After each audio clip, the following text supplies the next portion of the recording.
think, look, that guy's not coming back. He hasn't posted since December 8th. So we're over 6-7 months of that now.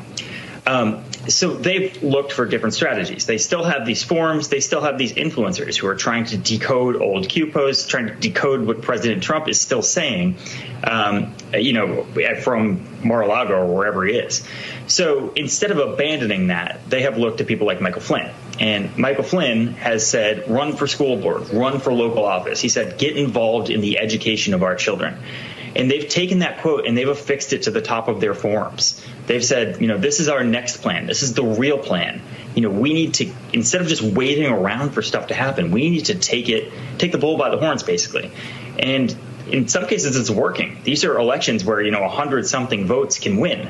And they are winning at, local offices all throughout the country, California, Pennsylvania, Florida, Michigan. They are telling people to run, and they are doing it. The other day, I came out of the supermarket on Nantucket Island, and I found that I was parked next to a car that had a QAnon bumper sticker on it. Now, I'm certain that there are not people walking around on Nantucket Island wearing Q T-shirts.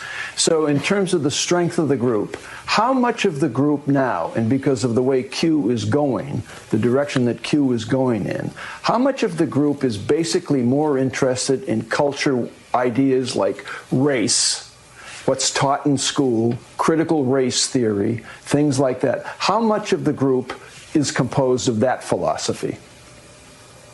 First of all, Mike, you're right. This isn't a blue state, red state thing. You see this all throughout the country, and you see it. QAnon has invaded yoga groups on Facebook and in real life. Anywhere there's sort of fringe ideology, and yoga is not one of those things, but anywhere you can get like maybe alternative medicine, they will find a way in. So it's not a strict, it doesn't go by ideological borders at all. So that's one thing. But with the critical race theory stuff. It's opened up a new public platform in school board meetings to make YouTube videos, to go up there and to get the crowd riled up. Our story is, foundationally, there's a guy in Florida who went up there and talked about, the Hollywood pedophiles that are carrying away our children at these school board meetings. And a lot of people are at the school board meeting to talk about critical race theory. It just adds to a laundry list of grievances and complaints that people have with school boards, whether it be about mask mandates, critical race theory, or now just generalized QAnon stuff. They can talk about any of that stuff, any of the conservative culture war stuff.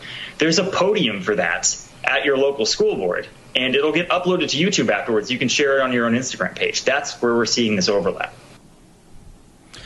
Complete and total meltdown. You got them, folks.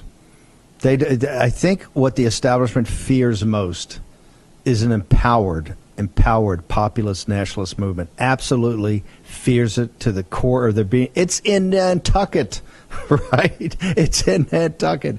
That almost rivals Rachel Maddow. They have their hands on the ballots, right?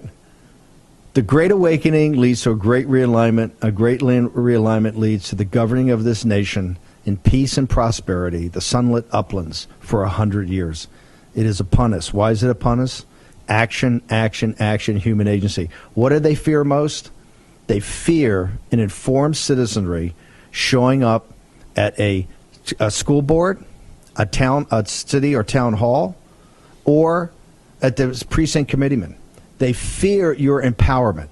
The thing they fear most in life right now is your empowerment, because they understand of an informed and enlightened citizenry, they cannot withstand that.